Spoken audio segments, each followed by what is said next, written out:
And now, live at 7. ආයුබෝවන් සුබ සන්ධ්‍යාවක්. Live at 7 අපගේ ප්‍රධාන ප්‍රවෘත්ති ප්‍රකාශය සමගයි ඔබ එක්වන්නේ. Facebook පුවත් පිටුව අතරින් වැඩිම ක්‍රියාකාරීත්වයේ සහිත පුවත් පිටුව බවට ස්වර්ණවාහිනී Live at 7 Facebook පුවත් පිටුව පත් වුණා. ඒ රූපවාහිනී තිරේ මෙන්ම සමාජ මාධ්‍ය ඔස්සේත් ස්වර්ණවාහිනී Live at 7 කෙරෙහි ඔබ තිබූ විශ්වාසය හේතුවෙන්.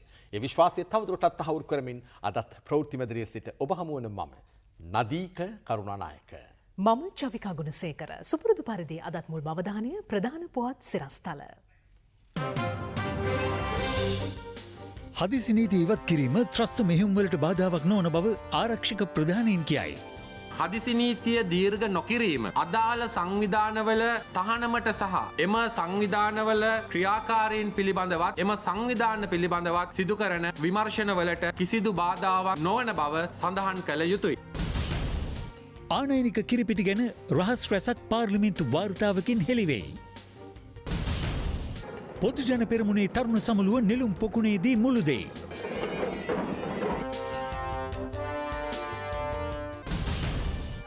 ප්‍රතිපත්ති නොමැතිව අපේක්ෂකයෙකු පමණක් ඉදිරිපත් කොට පලක් නොමැති බව අගමැති පවසයි. එක්සත් ජාතික පක්ෂ මං හැමදාම හිටියේ. ඒකේ අනන්‍යතාවය ආරක්ෂා කරලා මේ සන්දානට යනවා. අපේ ඇවිල්ලා ප්‍රතිපත්ති නැතුව අපේක්ෂකයෝ ගැන කතා කරන්නේ නැහැ. 2020 ක්‍රිකට් කණ්ඩායමෙන් ඇන්ජලෝ මැතිව්ස් සහ තිසර පෙරේරා ඉවතට.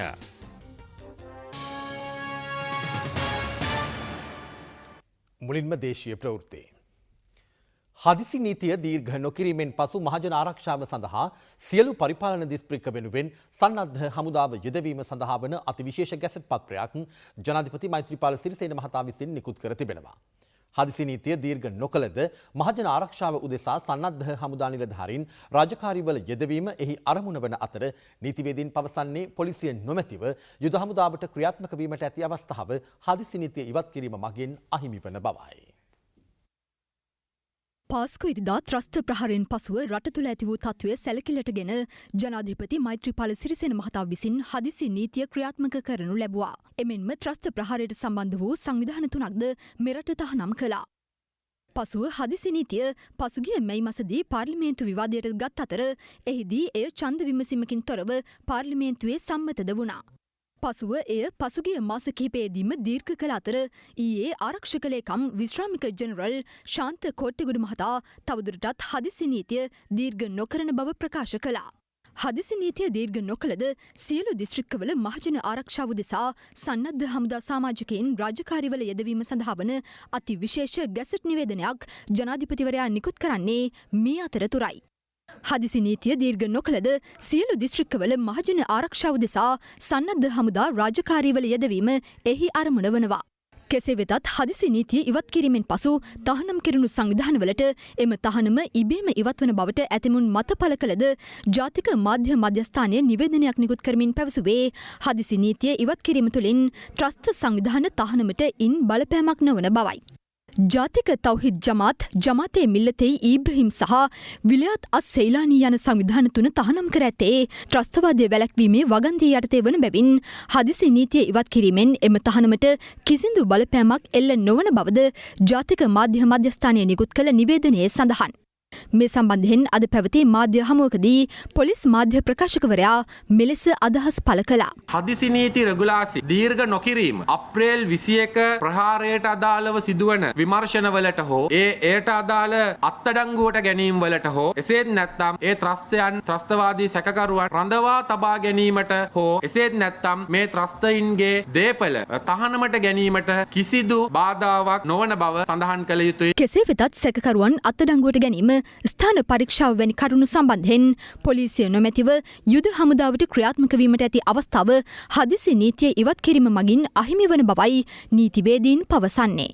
දිසි අවස්ථා රෙගුලාසි ක්‍රියාත්මක වෙනකොට හමුදාවට විශේෂ බලයක් හම්බ වෙනවා. ඒ බලය අපි දැක්කා ඉතාමත් පැහැදිලිව ඒ අය උපයෝගී කරගෙන මේ තිබුණු වාතාවරණය වෙනස් කරන්න වුන් ඉතාමත් යහුසුලුව වැඩ කරනවා අපි දැක්කා. ඔවුන්ට පුළුවන්කම තියෙනවා හමුදාවට අත්අඩංගුවට ගැනීම සිදු කරන්න, කිසිදු වරෙන්තුවක් නොමැතිව ස්ථාන පරීක්ෂා කිරීම කරන්න. ඒ වගේ අවස්ථාවලදී ඒ අයට පොලිසිය සහාය අවශ්‍ය වෙන්නේ නැහැ. නමුත් දැන් ඒ ක්‍රියාත්මක කිරීම කරන්නට හැකියාව ලැබෙන්නේ නැහැ. පොලිසියේ සහාය ඒ අය පතන්න සිද්ධ වෙනවා.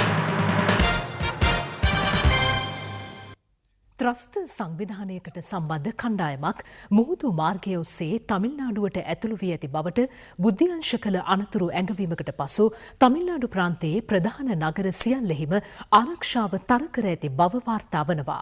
ඉන්දිය මාධ්‍ය පවසන්නේ තමිල්නාඩු ප්‍රාන්තයට පැමිණ ඇති බවට සැකකෙරෙන මෙම ත්‍රස්ත කණ්ඩායමේ සමාජිකයන් අතර ශ්‍රී ලාංකික දමිළ මුස්ලිම් සම්භවයන් සහිත පුද්ගලයන් 5 දෙනෙකුද සිටින බවයි. ලෂ්කරී තායිබා නම් ත්‍රස්ත සංවිධානයකට සම්බන්ධ බවට සැකකෙරෙන සමාජිකයින් පිරිසක් මුහුදු මාර්ගය ඔස්සේ තමිල්නාඩුවට ඇතුළු වී ඇති බවට බුද්ධ්‍යංශ අනතුරු අඟවා තිබුණේ ඊයේ දිනේදී. එහිදී අනාවරණය වූ තොරතුරුවලට අනුව මුහුදු මාර්ග ඔස්සේ පැමිණ ඇති මෙම ත්‍රස්ත සමාජිකයින් තමිල්නාඩු ප්‍රාන්තයේ කොයිම්බතුර ඇතුළු විවිධ නගරවලට සංක්‍රමණය වී ඇති බවයි වාර්තා වන්නේ. මේ අතර මෙම ත්‍රස්ත සමාජිකයන් අතර පාකිස්තාන ජාතිකයෙකු සහ ශ්‍රී ලාංකික දමිළ මුස්ලිම් සම්භවයක් සහිත පුද්ගලයන් 5 දෙනෙකු වන බවත් ඉන්දිය බුද්ධ්‍යංශ අනාවරණය කරගෙන ඇති බව විදෙස් මාධ්‍ය පවසනවා. ඉන්දියා ආරක්ෂක අංශ සැක පළ කරන්නේ මෙම ත්‍රස්ත කණ්ඩායමේ සමාජිකයින් මේ වන විට ඉන්දියාවේ කොයිම්බතුරු ප්‍රදේශයේ ආශ්‍රිතව සිටිනු ඇති බවටයි. එබැවින් තමිල්නාඩු ප්‍රාන්තයේ ගුවන්තොටුපළ දුම්රිය ස්ථාන බස් නැවතුම් සහ ආගමික සිද්ධස්ථානවල ආරක්ෂාව දැඩි කිරීමට ඉන්දිය බලධාරීන් පියවරගෙන ඇති බව සඳහන්. විශේෂයෙන්ම තමිල්නාඩු ප්‍රාන්තයේ ප්‍රධාන ආගමික නගරයක් වන රාමේශ්වරම්හි මෙන්ම සුප්‍රසිද්ධ කිතුණු බැතිමතුන්ගේ වන්දනා මධ්‍යස්ථානයක් වන වයිලන් කන්නී දේවස්ථානයේ බැසිලිකාව සඳහා විශේෂ ආරක්ෂාවක් ලබා දී ඇති අතර නාගපට්නම් වෙරළ තීරයේද ආරක්ෂාව තර කර ඇති බව ඉන්දියා ආරක්ෂක අංශ පවසනවා. එමෙන්ම කොයිම්බතුරු ප්‍රදේශයේ ආශ්‍රිතව මාර්ග බාධක වැඩි කර ඇති අතර දේශසීමා සහ නාගරික ප්‍රදේශ ආශ්‍රිතව රථවාහන දැඩි පරීක්ෂාවට ලක් කිරීමද සිදුවනවා. ඊට අමතරව අසල්වැසි කේරළයේ මෙන්ම තමිල්නාඩුවට යාබද දිස්ත්‍රික්කවලද ආරක්ෂාව තර කිරීමට ඉන්දිය බලධාරීන් පියවරගෙන තිබෙනවා. මේ අතර කිසියම් සැකසහිත පුද්ගලයෙකු හෝ සැකසහිත ක්‍රියාවක් දුටුවහොත් වහාම ජනතාව පොලිසිය වෙත දැනුම් දිය යුතු බවට තමිල්නාඩු ආරක්ෂක අංශ නිවේදනය කර ඇති බවත් වාර්තා වනවා. මීට පෙර අවස්ථා කිහිපයකදීම කොයිම්බතුරු ප්‍රදේශයේ මූලධර්මවාදී කණ්ඩායම්වල ප්‍රහාරයන්ට ලක්ව ඇති අතර 1998 වසරේ සිදු වූ එවැනි ප්‍රහාරයකින් 58 දෙනෙකු මිය ගොස් 200කට ආසන්න පිරිසක් තුවාල ලැබූ බවයි ඉන්දිය මාධ්‍ය පවසන්නේ. කවුරුන් චෝදනා කළද රටේ ආර්ථිකය කඩා වැටෙන්නට තමන් මෙන්ම ආණ්ඩුවද ඉඩ නොතැබූ බව අග්‍රාමාත්‍ය රනිල් වික්‍රමසිංහ මහතා අවධාරණය කරනවා. බෝගම්බර සංස්කෘතික උද්‍යානය විවෘත කිරීමේ උත්සවයට එක්වෙමින් අග්‍රාමාත්‍යවරයා අද මේ බව සඳහන් කළා. මහනුවර පැරණි බෝගම්බර බන්ධනාගාරයේ පිහිටිස්ථානයේ ඉදි වූ සංස්කෘතික උද්‍යානය අද මෙලෙසින් අග්‍රාමාත්‍යවරයාටින් විවෘත වුණා. මේ ඔක්කොම 2015 මැතිවරණයේදී අපි පොරොන්දු වුණා. මට මතකයි මේ වේදිකාවෙන් පොරොන්දු වුණා දෙවතාවක් නුවර දියුණු කරනවා කියලා. ඒ වැඩ කටයුතු ආරම්භ කළා තියෙන්නේ. පාස්තුරිදා බෝම්බෙන් පස්සේ සංචාරක ව්‍යාපාරේ නැවතුණා. අපි එවලේ මේක අතහැරියේ නෑ. ආර්ථිකය කඩා වැටෙන්න ඉඩ දුන්නේ නෑ. අපිට බැන්න කියලා අපි වැඩ කටයුතු නැවැත්තුවේ නෑ. නිකන් හේතු දෙන්න ගියේ නෑ. ආර්ථිකය අමාරුවෙන් ගෙනලා තියෙන්නේ. කිසි විටක එක වැටෙන්න මංවත් ආණ්ඩුවත් ඉඩ දුන්නේ නැහැ කියලා මං කියන්නේ. අද අපි ඉන්නේ කේන්ද්‍ර ස්ථානයක. අපි මේ දියුණුව ගෙනියනවද? නැත්නම් ආපහු පරණ මහනුවරට යනවද? මේක නිදහසේ කේන්ද්‍රයක් කරනවද? නැත්නම් ආපහු සිරගෙට යනවද කියලා. මේ අතර අංකුමුර අලවතුගොඩ ප්‍රධාන මාර්ගයේ සංවර්ධන කටයුතු ආරම්භ කරමින් මුල්ගල් තැබීමද අග්‍රාමාත්‍යවරයා විසින් සිදු කළා. සංවර්ධන ගරු අමාත්‍ය සම්පික අංකුමුර නව බස් නැවතුම්පලද අද අගමැතිතුමා විසින් ජනතා අයිතියට පත් කරනු ලැබුවා. අපි අලුත් දේශපාලන බලවේගයක් අලුත් දේශපාලන පක්ෂයක් ආරම්භ කරන්න තීරණය කළා. ඒ සන්ධානයේ වැඩ කටයුතු දැන් අවසන් කරගෙන එනවා. අපේ ගිවිසුමේ සමහර වගන්ති ගැන ප්‍රශ්න තිබුණා. දැන් ඒවත් සංශෝධනය කළ එකඟ වෙලා තියෙන්නේ. අපි මොකද ඊළඟ ඡන්දෙට එන්නේ මේ සන්ධානයෙන් කියලා මං කියන්න කැමතියි. එක්සත් ජාතික පක්ෂේ මං හැමදාම හිටියා. ඒකෙන් යන්නේ නැහැ. ඒකේ අනන්‍යතාවය ආරක්ෂා කළා මේ සන්ධානට යනවා. අපේ ඇවිල්ලා ප්‍රතිපත්ති නැතුව අපේක්ෂකයෝ ගැන කතා කරන්නේ නැහැ. අපි ප්‍රතිපත්තියයි අපේක්ෂකයයි දෙකම ඉන්නවා. ඒ නිසා මේ අලුත් සන්ධානයෙන් දේශපාලන පෙරලියක් කරන්න ඉන්නේ. ඒ දේශපාලන පෙරලියෙන් තමයි මේ රට ගොඩ ගන්න කියලා අයි බලාපොරොත්තු අපි. මේ අතර එක්සත් ජාතික පක්ෂයේ සියලු මන්ත්‍රීවරුන් වෙනුවෙන් ඊයේ රාත්‍රියේ අරලියගහ මන්දිරයේදී බොහෝජන සංග්‍රහයක් පැවැත්වුණා. සාදයට සහභාගී වූ මැති ඇමතිවරුන් සඳහන් කළේ ඉදිරි ජනාධිපතිවරණය පිළිබඳව එම සාදයේදී කිසිවක් සාකච්ඡා නොවූ බවයි. අග්‍රාමාත්‍ය රනිල් වික්‍රමසිංහ මහතා අර්ලිගා මන්දිරයේ රාත්‍රියේ සංවිධානය කර තිබූ භෝජන සංග්‍රහයට එක්සත් ජාතික පක්ෂ මැති ඇමතුරුන් ඇතුළු දෙමළ ජාතික සන්ධානය සහ ශ්‍රී ලංකා මුස්ලිම් කොංග්‍රසයේ මැති ඇමතුරුන් කිහිප දෙනෙක්ද එක්ව සිටියා. එම භෝජන සංග්‍රහයට ඊයේ දිනේදී මාතර රැළියට සහභාගී වූ එක්සත් ජාතික පක්ෂයේ හර්ෂද සිල්වා, නලින් බණ්ඩාර, හර්ෂණ රාජකරුණා ඇතුළු මැති ඇමතුරු බහුතරයක්ද සහභාගී වුණා. මේ භෝජන සංග්‍රහයෙන් අනතුරු එක්සත් ජාතික පක්ෂයේ මැති ඇමතුරුන් මෙලෙස අදහස් පළ කළා. සජිත් ප්‍රේමදාස මහතා ඇවිල්ලා හිටියේ නැද්ද? හිටියේ නෑ. මොකද එතුමා මාතර රැස්වීම සංවිධානය කරලා තියෙනවානේ. ඔබතුමා මාතර ගියානේ? ගියා. මේ මාතර ගිය සීලුම දෙනාම වගේ මේ අවස්ථාවට තාම අපේ බෙදීමක් නෑ. ජනාධිපතිවරණ අපේක්ෂත්වයේ පිළිබඳව නෙමෙයි සාකච්ඡා කරේ. රනිල් වික්‍රමසිංහ මැතිතුමා, සජිත් ප්‍රේමදාස මැතිතුමා, කරු ජයසූරිය මැතිතුමා. ඉතින් ජනාධිපතිවරණය ජයග්‍රහණය කරන්න මේ දෙනාම සාමූහික වගකීමක් දරන්න. ඔබතුමා තුන් දෙනෙක් ගැන කතා කරා. සජිත් ප්‍රේමදාස මහතා අද මාතර ස්නාන කරනවා. අනිවාර්යෙන්ම මම එනවා. ඉතා පැහැදිලිවම සජිත් ප්‍රේමදාස මැතිතුමා අපේ රටේ බහුතරයක් ජනතාව ඊළඟ මැතිවරණයට ජනාධිපති අපේක්ෂක හැටියට ඉල්ලන පුද්ගල. ඊළඟ සති දෙක ඇතුළත අපි මේ ප්‍රශ්නේ හොඳින් හෝ නරකින් විසඳනවා. අගමැතිතුමා අපේ නායකයා ඡන්දය ජයග්‍රහණය කරන්න සුදුසුම අපේක්ෂකයා අගමැතිතුමත් එක්ක එකතු වෙලා අපේ පක්ෂේ නායකයාත් එක්ක එකතු වෙලා අපි ඒක තීරණය කරනවා. We are grown up people. අපිට වැදගත් විදිහට මේක එතිකලි කරන්න පුළුවන්. අපේ පක්ෂයේ වැඩ කටයුතු අපිට කරගෙන යන්න හැකියාව තියෙනවා. හොඳේ. නායකත්ව මණ්ඩලයක් ගැන කතා වෙනවා. නෑ කිසි නායකත්ව මණ්ඩලයක් නෑ.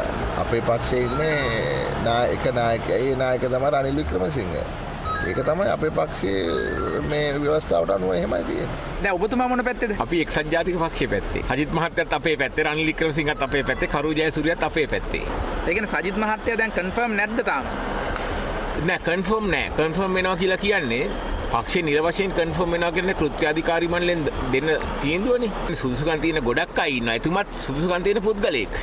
ඒතර කරු ජයසූරිය මහතාත් සුදුසුකම් තියෙන පුද්ගලයෙක්. තවත් ඉන්නා සුදුසුකම් තියෙන අය.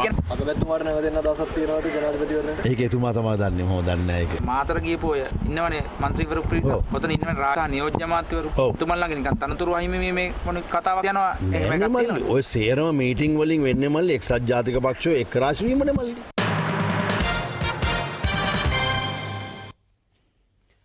ශ්‍රී ලංකා පොදුජන පෙරමුණේ තරුණ සමුළුව අද කොළඹ නෙළුම් පොකුණ මහින්ද රාජපක්ෂ රඟහලේදී පැවැත්වුණා. එම පෙරමුණේ ජනාධිපතිවරණ අපේක්ෂක ගෝඨාභය රාජපක්ෂ මහතාට ශ්‍රී ලංකා පොදුජන තරුණ පෙරමුණේ නෙළුම් ප්‍රකාශන ඉදිරිපත් කිරීම අද මෙම සමුළුව අතරතුර සිදු කෙරුණා. ශ්‍රී ලංකා පොදුජන පෙරමුණේ තරුණ සමුළුව අද පස්වරුවේ නෙළුම් පොකුණ මහින්ද රාජපක්ෂ රඟහලේදී පැවැත්වුණා. අද පස්වරු දෙකට සමුළුව ආරම්භ කිරීමට නියමිතව තිබූ අතර මෙරට මාධ්‍යවේදීන්ට එය ආවරණය කිරීමේ අවකාශය සලසා තිබුණේ නැහැ. ඉතින් ඔබතුමා මගෙන් ඉල්ලීමක් කරා. ඒක තමයි දැන් අහන්නේ. ඒක මම දන්නවා. එහෙනම් ඔබතුමා ඉල්ලන මාව ඇතුළට නොයාව වෙන්න තිබුණා. ඔව් ඒක හරි. දැන් අපි දන්නේ නැහැ. වාද ඇතුළට ඒක තමයි මම වෙන එක. ඒ මම එළියෙන් ගිහින්. හරි. අප මේ පිළිබඳව තරුණ සමුළුවට සහභාගී වීමට පැමිණි මැති ඇමතිවරුන්ගෙන් විමසා සිටියා. මෙතන ආරක්ෂකයේ තුමු මත යම් ප්‍රශ්නයක් අපි ආරක්ෂකසොන් ඉඩ දෙන්න ඕන රටේ තියෙන වාතාවරණය. මාධ්‍යවේදීන්ට මේක කව කරන්න දෙන්නේ නැහැ මට. මොකද අපිට අවලවතුමා පොඩ්ඩක් කතා කරන්න ඕන. විනාඩියක්. මාධ්‍යවේදීන්ට මේක කව කරන්න දෙන්නේ නැහැ. එහෙම කිසි ප්‍රශ්නයක් නැහැ. මේක YouTube එක ඕන තරම් යනවා. ඕන තරම් නෑ මාධ්‍යවේදීන්ට මේක වැරදි මතයක්. ඒක වැරදි මොකද නේද? ඒක ඊට වඩා ඊටාම දියුණු තාක්ෂණයක්ද ඊටාම නිවැරදිව නෑ පත්තර මාධ්‍යවේදීන් එළිය බලා ඉන්න අර හට්ටල නෑ නෑ එහෙම කිසිම ගැටලුවක් නෑ. කෙසේ වෙතත් ශ්‍රී ලංකා පොදුජන පෙරමුණේ ජනාධිපතිවරණ අපේක්ෂක ගෝඨාභය රාජපක්ෂ මහතාගේ පැමිණීම අද මෙලෙස සටහන් වුණා. හිටපු ජනාධිපති මහින්ද රාජපක්ෂ මහතා මෙන්ම හිටපු අමාත්‍ය බැසිල් රාජපක්ෂ මහතාද අද ශ්‍රී ලංකා පොදුජන පෙරමුණු තරුණ සමුළුවට එක්ව සිටියා.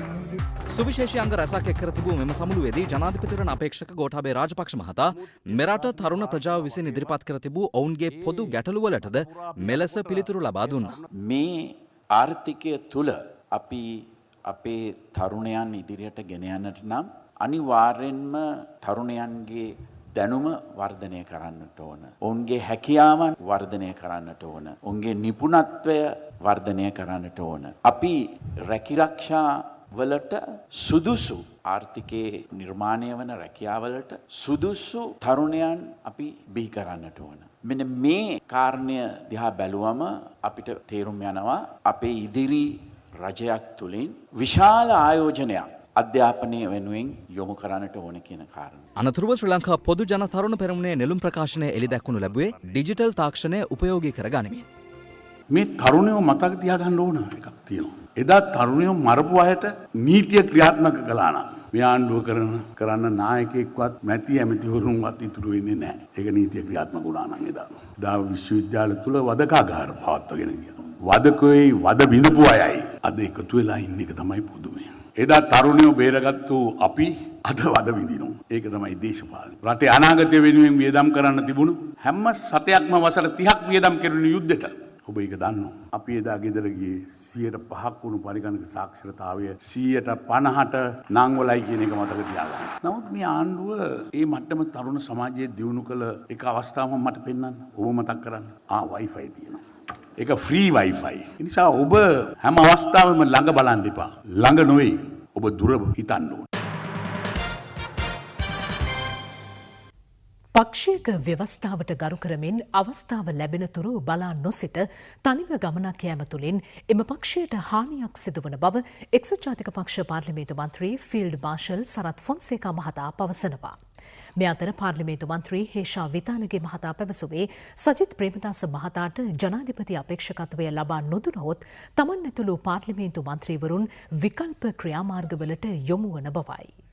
මේ රටේ නියත වශයෙන් පත්වන ජනාධිපති සජිත් ප්‍රේමදාස මැතිතුමා ජනාධිපති කරවීම වෙනුවෙන් අපි සියලු දෙනාට මං හිතන්නේ මීට වැඩිය විකල්ප වලට යන්න වේ. 30 වෙනිදායින් පස්සේ අපේ තනතුරු තානාන්තර മന്ത്രിකම් ආසන සංවිධායකම් සියල්ල පැත්තක තියලා මේ රටේ එක්සත් ජාතික පක්ෂයේ නායකයා රනිල් වික්‍රමසිංහ මැතිතුමාගේ ආශිර්වාදයත් සජිත් ප්‍රේමදාස මැතිතුමා ජනාධිපති කරවීමේ ඒ වගකීම වෙනුවෙන් පෙනී හිටිනවා. එතනින් වෙන විකල්පයක් එක්සත් ජාතික පක්ෂයට නැහැ. එක්සත් ජාතික පක්ෂය කියන්නේ ප්‍රබලම වැදගත්ම පක්ෂ. සියලුම දෙනා බලාගෙන සිටිනේ කවුද මේ නම් කරන්නේ. ඉතින් නම් කිරීමේ ස්වරූපයේ ඡන්දෙකුත් නැති අවස්ථාවක මොකද්ද මේ තියෙන කුලප්පු බව. ඒ නිසා මම කාරණක ඉල්ලන්නේ අපේ විශ්වාසය හදවත දිනාගෙන කටයුතු කරනකොට මෙවැනි අත්නෝමතික ප්‍රකාශ කරනවට වැඩිය ඒක රාශිය කරන එක. ජනාධිපති අපේක්ෂකයා තෝරන එකේ කිසි මවුලක් නැහැ. පාර්ලිමේන්තු කණ්ඩායමේ බහුතරය කැමති, පළාත් සභා කණ්ඩායමේ බහුතරය කැමති, පාක්ෂිකයන්ගෙන් රටේ ජනතාවගේ බහුතරය කැමති සජිත් ප්‍රේමදාස මැතිතුමාට දෙහිඳ අර්බුදයක් නැහැ ඒකේ. අපි ඒක ඒ වෙලාවට කරන්න මොකද අපිට මේ පොට්ටු රෝණ විදිහට අපිට වැඩ කරන්න බෑනේ. ඉතිහාසයෙන් නොවුනාකාරයෙන් ඇයි මෙවර මේ ජනාධිපති හැමෝම දඟලන්නේ? හැමෝම නෙවෙයි ඉතින් මෙතන දඟලන්නේ එක්කෙනෙක්නේ. අනිත් අය බලාගෙන ඉන්නවා නිසි අනුකූලව තීන්දුව ගන්නකම්. කට්ටියක් කුලප්පු වෙලා වගේ දඟලනවා. හැමෝම දඟලන්නේ නැහැනේ. තනියම ගමන් යන්න හදන කට්ටිය හින්දා තමයි මේ ප්‍රශ්නේ ඇති වෙලා තියෙන්නේ. ඒගොල්ලෝගේ වාරය එනකන් ඉවසගෙන ඉන්න ඕනේ. පාට බල තණ්හාවක් ඇවිල්ලා. රජ පුටු මතක් වෙලා, ආර්යව මතක් වෙලා. අර මේ කුලප්පු වුණොත් ඉතින් ඔය වගේ ප්‍රශ්න ඇති වෙනවා. එක්සත් ජාතික පක්ෂය සමග ආණ්ඩු පිහිටුවීමට හෝ මැතිවරණයකදී එක්ව තරඟ බැදීමට ශ්‍රී ලංකා නිදහස් පක්ෂයට සදාචාරාත්මක අයිතියක් නැතැයි ශ්‍රී ලංකා පොදුජන පෙරමුණ පවසනවා. එම පක්ෂය පවසන්නේ මහින්ද රාජපක්ෂ ආණ්ඩුවක් නිර්මාණය කිරීම ජනතා අපේක්ෂාව පමණයි. එක්සත් ජාතික පක්ෂයට ශ්‍රී ලංකා නිදහස් පක්ෂය එකතු කිරීමේ වෑයමක නිරත වෙමින් ඉන්න පිරිසකුත් ඉන්නවා. ඊටාම අතලොස්සක්. හැබැයි ශ්‍රී ලංකා නිදහස් පක්ෂයට එක්සත් ජාතික පක්ෂය සමග නැවත ආණ්ඩුවකට හෝ තිවරණයකට තරඟ කිරීමේ සදාචාරාත්මක අයිතියක් නැහැ. ජනතාවගේ මතය අද මේ ආණ්ඩුව වෙනස් කරලා මහින්ද රාජපක්ෂ ආණ්ඩුවක් මේ රටේ නිර්මාණය කරන්න ඕනි කියලා. ඉතින් මේ මතයට විරුද්ධව ශ්‍රී ලංකා නිදහස් පක්ෂය කටයුතු කරයි කියලා අපි විශ්වාස කරන්නේ නැහැ. මම හිතනවා අර සුළු පිරිස එක්සත් ජාතික පක්ෂයේ සහයෝගයට ගියත් බහුතරය ශ්‍රී ලංකා නිදහස් පක්ෂයේ මේ රටේ ජනතාවගේ පිටිපස්සේ හිට ගන්න සූදානම්. එක්සත් ජාතික පක්ෂයේ අර්බුදය දැන් ඔඩු දුහලා තියෙන. දැන් කිසිසේත් UNP එකේ වෙන්වීම සක්‍රිය පොළවට බැස්සත් ඒක වෙනස් කරන්න පුළුවන් කමක් ලැබෙන්නේ නැහැ. අනිවාර්යයෙන්ම දැන් කෑලි වලට කැඩලා. සජිත් පිළ, රනිල් පිළ, කරු පිළ, ඒ වගේම කිරියල්ල පිළ නොයෙකුත් පිළ වලට බෙදිලා දැන් මාපිල්ලු වගේ මුළු UNP එක ඇතුලේ ඊටාම භයානක තත්වයකට කණ්ඩායම් අතර නායකයෝ අතර ප්‍රශ්න මතුවලා තියෙනවා. මාතරට මංගල එන්න කියලා තිබුණා සජිත්ව දිනවන්න රැස්වීමට. එතකොට මංගලගෙන් හම්බුණා එන කට්ටියට බීම සහ හොඳට නෑම් හොඳට වැස්සා බීම හම්බ වෙලා මාතරින් ඊට පස්සේ ආව අර්ලියගහ මන්දිරයට කෑමට. මංගල සමරවීර උත්සාහයක යෙදුණා රනිල් වික්‍රමසිංහව බිත්තියට හේතු කරලා සජිත් ප්‍රේමදාසව ජනාධිපති අපේක්ෂකයා කරන්නේ කොහොමද කියන එක පෙන්වන්න මාතරින් පටන් ගත්තා. හැබැයි එහෙම ලේසියෙන් රනිල් වික්‍රමසිංහව බිත්තියට හේතු කරන්න පුළුවන් කමක් ලැබෙන්නේ නැහැ. ඒ නායකත්වය ආරක්ෂා කරගන්න අවශ්‍ය කරන ක්‍රමවේදය එතුමා දන්නවා. එක්සත් ජාතික පක්ෂයේ මෙවැනි තත්වයකට පත්වීම තුලින් මා හිතනවා ඉතිහාසයේ නොවිරු ආකාරයක ජයග්‍රහණයක් ගෝඨාභය රාජපක්ෂ මැතිතුමන් ලබා ගන්න අවශ්‍ය පසුබිම ඒ අය විසින්ම සකස් කරලා දෙනවා. ජනාධිපතිවරණයක් මූවෙට තියාගෙන එක්සත් ජාතික පක්ෂයේ මෙවැනි අර්බුදයකට ජනාධිපති මැතිවරණ ඉතිහාසය තුල පත්වෙච්ච පළවෙනි අවස්ථාව. රට ගොඩනගන සිය වැඩපිළිවෙලට එකඟ වන්නේ නම් ජනාධිපති අපේක්ෂක ගෝඨාභය රාජපක්ෂ මහතාට සහාය ලබා දෙන බව එක්සත් ජනතා නිදහස් සන්ධානයේ මහලේකම් මහින්ද අමරවීර මහතා පවසනවා. ඔහු පැවසුවේ ඊට එකඟ නොවන්නේ නම් ශ්‍රී ලංකා නිදහස් පක්ෂයෙන් අපේක්ෂකයෙකු ඉදිරිපත් කරනු ඇති බවයි. ශ්‍රී ලංකා නිදහස් පක්ෂයේ විදියට මධ්‍යම කාර්ය සභාවේදී තීන්දුව කර අපේක්ෂකයෙක් ඉදිරිපත් කරන්න. නමුත් අද වෙනකොට පොදු ජන පෙරමුණත් සමග නගරුවාදා සිට ඒ සාකච්ඡාව පැවැත්වෙනවා. අපි එහිදී බලාපොරොත්තු වෙනවා හොඳ වැඩපිළිවෙලක් ජයග්‍රහණය කිරීමට සූදානම් නම් එකඟතාවයක් ඇති කරගන්න. ඒ වගේම අපිට අවශ්‍ය වෙන්නේ පුද්ගලයෙක් ජයග්‍රහණය කිරීමට වැඩිය වැඩපිළිවෙලක් ජයග්‍රහණය කරන්න. පසුගිය කාලේ ඇතිවෙච්ච සියලු තත්ත්වයන් සැලකිල්ලට ගත්තම අපි දකින විදියට අපි සියලු දෙනා අසමත් වුණා මේ රට දියුණු කරන්න. ඒක අපි පිළිගන්න ඕන. එහෙමනම් ඊට වඩා එහා ගිය දැක්මක් සහිත වැඩපිළිවෙලක් සහිත දර්ශනයක් සහිත නායකයෙක් තමයි ඉදිරිපත් වෙන්න ඕන. ශක්තිමත් ජනාධිපතිවරයෙක් වගේම ශක්තිමත් ආණ්ඩුවක අවශ්‍යතාවයක් තියෙනවා. නෑ අපි තවම තීන්දුව කළා නැහැ. අපි සාකච්ඡා පවත්වනවා. අපේ රට ගොඩනගෙන වැඩපිළිවෙලට එතුමා එකඟතාවය දැක්වුවොත් අපිට සහයෝගය ලබා දෙන්න පුළුවන්. එහෙම නැත්නම් වෙනම අපේක්ෂකයෙක් ඉදිරිපත් වෙයි. ශ්‍රී ලංකා නිදහස් පක්ෂයෙන් තාම ජනාධිපති අපේක්ෂකයෙක් දාගන්න බැරි වෙලා තියෙනවා. ශ්‍රී ලංකා නිදහස් පක්ෂය වගේ කතා කරනවා වගේම එක්සත් ජාතික පක්ෂයත් ජනාධිපති අපේක්ෂකයෙක් ඉදිරිපත් කළා නැහැ. අපේ සංවත්සරය තියෙනවා. සංවත්සරයේදී පක්ෂයේ නිසි තීන්දුවක් ගයි පොහොට්ටුවත් එක්ක ඉතාමත් සාර්ථක සාකච්ඡා මේ අවස්ථාවේදී පැවැත්වීගෙන යනවා. ඒ නිසා අපි බලාපොරොත්තු වෙනවා මේ සාකච්ඡාවත් එක්ක අපට ජනාධිපති අපේක්ෂකයා සම්බන්ධයෙන් තීන්දුවක් ගන්න හැකියාවක් තියෙයි කියලා මම විශ්වාස කරනවා. අංජන ඉන්ද්‍රජිත්ගේ අද දවස ටෙලිකාටුනේ දකිමු දැන්.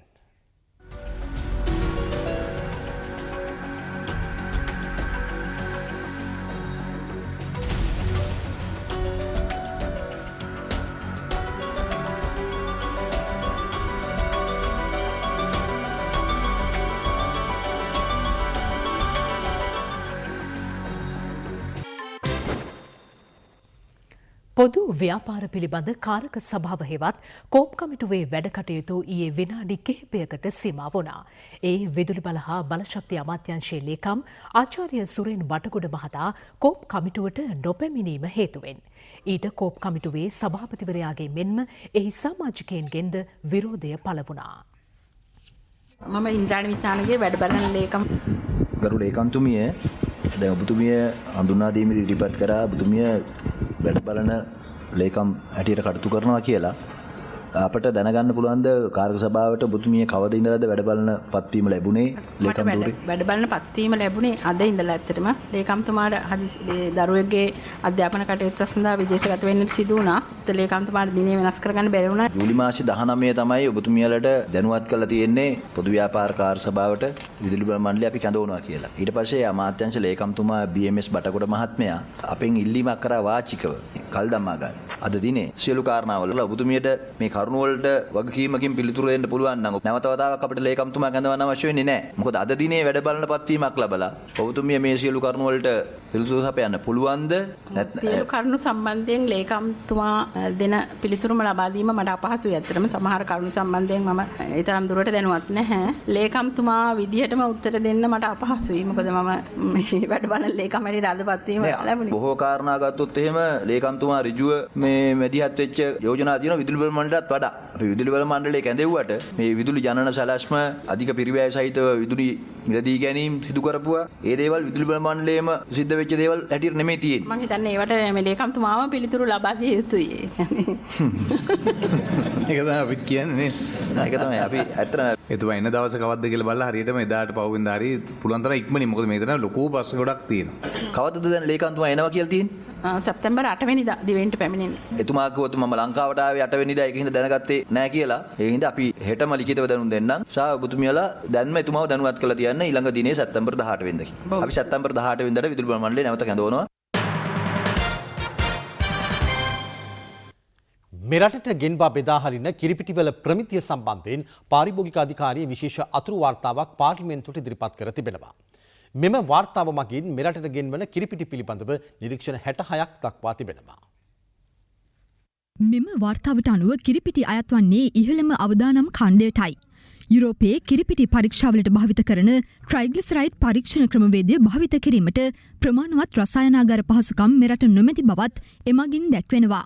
එමෙන්ම කිරිපිටි සමාගම් දියුණුවෙමින් පවතින රටවලට කිරිපිටි අඩුමිලට ලබා දීමට අවශ්‍ය බැවින් ඒ සඳහා තම නිෂ්පාදනවලට ෆාම් තෙල් එකතු කරන බවට තොරතුරු වාර්තා වන බවත් මෙම වාර්තාවේ සඳහන්. ෆාම් තෙල්වල අඩංගු ෆාමටික් ඇසිඩ් කිරිපිටි නිෂ්පාදන ක්‍රියාවලියේදී ඔක්සිකරණයට භාජනය වීමෙන් සෑදෙන සංඝටක හේතුවෙන් රුධිරයේ කොලෙස්ටරෝල් මට්ටම ඉහළ ගොස් හෘද රෝග ඉහළ යාමේ අවදානමක් ඇති බවත් මෙම රසායනිකයන් පිළිකාකාරක ද්‍රව්‍ය බවට පත්වන බවත් එම වාර්තාවේ දැක්වෙනවා. එමෙන්ම ශ්‍රී ලංකාව වැනි රටවලට කිරිපිටි සැපීමේදී ඒවායේ සම්පූර්ණ යොදය ඉවත් කර ෆාම් තෙල් මිශ්‍ර කර කිරිපිටි නිෂ්පාදනය කරන අතර එම තොරතුර කිරිපිටි ලේබල් වල සඳහන් නොකිරීමටත් කටයුතු කර ඇති බව පාරිභෝගික කටයුතු පිළිබඳ අධිකාරිය නිරීක්ෂණය කර තිබෙනවා. දැනට මෙරට වෙළඳපොළ තුළ අලෙවි කරන එක් කිරිපිටි නිෂ්පාදනයක් සාමාන්‍ය කිරිපිටි පැකට්ටුවක් ලෙස හැඟී යන පරිදි ඉදිරිපත් කළත් අදාළ නිෂ්පාදනය කිරිපිටි නොවන බව සඳහන් කර ඇත්තේ ඉංග්‍රීසි සහ දෙමළ බසින් පමණයි. එය ප්‍රධානතම ගැටලුවක් බවද එම වාර්තාවේ සඳහන්. මේ පිළිබඳව විමසීමේදී අදාළ කිරිපිටි සමාගම පිළිතුරු වශයෙන් දන්වා ඇත්තේ මෙරට නීතියට අනුව භාෂා දෙකක් පමණක් යොදා ගැනීම ප්‍රමාණවත් බවයි. නමුත් බහුතරය භාවිත කරන සිංහල භාෂාව ඒ සඳහා යොදා නොගැනීම ගැටලු සහගත බවත් පාරිභෝගික සේවා අධිකාරිය පෙන්වා දෙනවා. තවදුරටත් එම වාර්තාවේ දැක්වෙන්නේ එක් කිරිපිටි වර්ගයක් භාවිතා කර වැඩි කෝප ගණනක් සාදාගත හැකිය යන අදහස සමාජගත කරමින් ඉදිරිපත් කරන කිරිපිටිවලට සත්‍ය වශයෙන්ම එවන් හැකියාවක් ඇතනම් එම කිරිපිටිවලට ආගන්තුක මේද ද්‍රව්‍යයන් අනිවාර්යයෙන්ම එකතු කළ යුතු බවයි. එසේම එකම කිරිපිටි වර්ගය වෙළඳනාම දෙකකින් වෙළඳපොලේ අලෙවි කිරීමත් එහිදී හෙළි වූ තවත් කරුණක්. දේශීයත්වය භාවිත කළත් ඇතැම් කිරිපිටි නවසීලන්තයේ සමාගමකින් ලබා ගන්නා බව අනාවරණ වූ බවත් එම වාර්තාවේ සඳහන්. මෙවන් නිරීක්ෂණ සිය වාර්තාවේ ඇතුළත් කළ පාරිභෝගික කටයුතු පිළිබඳ අධිකාරිය කිරිපිටිවල ගුණාත්මක භාවය වැඩි කිරීමට අදාළ නිර්දේශ හා යෝජනා කිහිපයක්ද එහි දක්වා තිබෙනවා. ඒ පිළිබඳව තොරතුරු අප හෙට ඔබ වෙත ගෙන එනවා.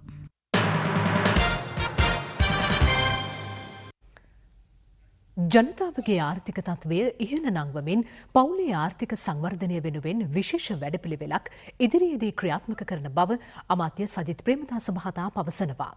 එතුමා අද මේ බව සඳහන් කළේ හම්බන්තොට ප්‍රදේශයේ සූරියවැව පැවති උත්සව සභාවක් අමතමින්. සූරියව ප්‍රදේශයේදී ඉදිවුණු සිතුපියගම සහ සහස්පත්ගම අද සජිත් ප්‍රේමදාස ඇමතිතුමා විසින් ජනතා හිතයට පත් කළා. යළි පිබිදෙන උදාගම්මාන වැඩසටහනින් නිදිවුණු 260 වන සහ 261 වැනි ආදර්ශ ගම්මාන වන මේ ගම්මාන දෙක සඳහා වැය කර ඇති මුදල රුපියල් ලක්ෂ 395ක්. මම අදහස් කරගෙන තිබෙනවා මේ රටේ සමස්ත කාන්තා පරපුරේ ආර්ථික ශක්තිය දියුණු කරන ශක්තිමත් කරන දැවැන්ත ජාතික සංවර්ධන වැඩපිළිවෙලක් දියත් කරන්න. කාන්තා පරපුර ශක්තිමත් කිරීම තුළින් මේ රටේ ජීවත් වෙන සෑම සියලු දෙනාටම යහපත් ජන ජීවිතයක් අපි නිර්මාණය කරනවාමයි කියලා තමුන්නාන්සලාට මේ අවස්ථාවේ ප්‍රකාශ කරනවා. නොවැම්බර් මාසයේ දෙසැම්බර් මාසයේ මේ රටේ ජනතාව සජිත් ප්‍රේමදාස මේ රටේ ප්‍රශ්න වලට විසඳුම් ලබා දෙන පුද්ගලයා හැටියට මේ රටේ ඉහළම තනතුරට ඔබලා මාව තෝරා ගන්නකොට මම ඔබලට පොරොන්දු වෙනවා මේ රටේ පවුල් ලක්ෂ 60කටම පුරවැසියන් ලක්ෂ 220කටම යහපත් ජීවන මට්ටමකින් යුත් ජන ජීවිතයක් නිර්මාණය කරන්නට මේ සජිත් ප්‍රේමදාස කටයුතු කරනවා කියන එක මම මේ අවස්ථාවේ පැහැදිලිව පොරොන්දු වෙනවා. විරාමෙන් අනතුරුව තවත් දේශීය පුවත් කිහිපයක් දැන්. කොළඹ කසල තොග අරුවක්කාලු කසල අංගනයට රැගෙන යන තවත් ටිපර් රථයකට සහ පොලිස් කැබ් රථයකට අදත් ගල් ප්‍රහාරයක් එල්ල වී තිබෙනවා. මේ අතර මොණරාගල සෙවණගල මොරකැටිය ප්‍රදේශයේදී තවත් රෝහල් අපද්‍රව්‍ය සහිත ටිපර් රථ දෙකක් අද සොයා ගැනුණා.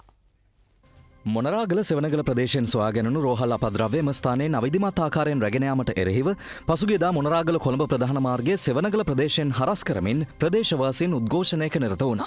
එහිදී ප්‍රථමයෙන් රෝහල් අපද්‍රව්‍ය සහිත ටිපර් රථ දෙකක් රැගෙන ගොස් තිබූ අතර තවත් ටිපර් රථ දෙකක් රැගෙන යාමෙන් තිබියදී ප්‍රදේශවාසීන්ගේ විරෝධය හමුවේ එම ටිපර් රථ දෙක සැකකරුවන්ද සමග පොලිස් බහරයට ගැනුණා. කෙසේ වෙතත් එම ටිපර් රථ දෙක සෙවනගල මොරකැටිය ප්‍රදේශයේ තනමල්විල ප්‍රාදේශීය සභාවට අයත් කසල ප්‍රතිචක්‍රීකරණ මධ්‍යස්ථානයක් වෙත රැගෙන ගොස් ගාල් කර තිබෙනවා.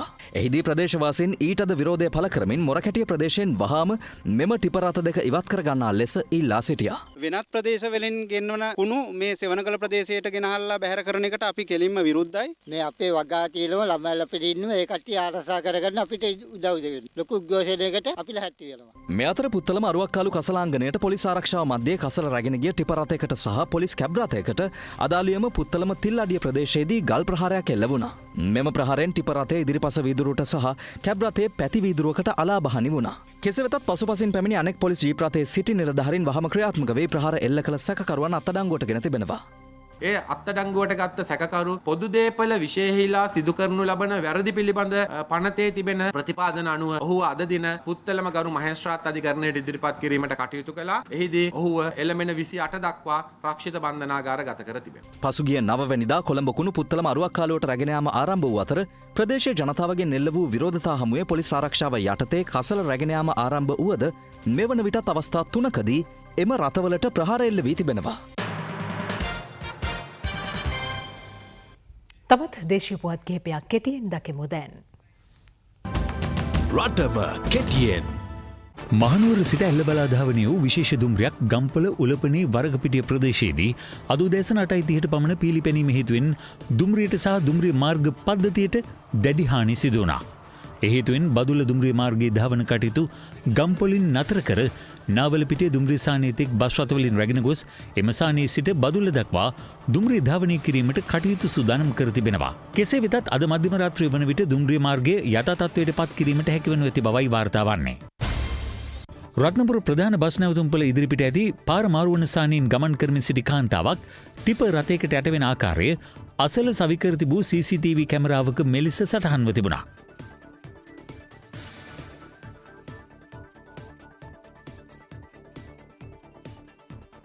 ඇයව රත්නපුර රෝහලට ඇතුළත් කළ පසු කොළඹ ජාතික රෝහලට මාරු කර යවා තිබුණා.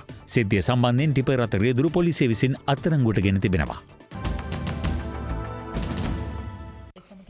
සවන් අදට අවසන් වනවා. අපගේ මීළඟ ප්‍රධාන ප්‍රවෘත්ති ප්‍රකාශය රාත්‍රී 10:30ට බලාපොරොත්තු වන්න. සුබ රාත්‍රියක්.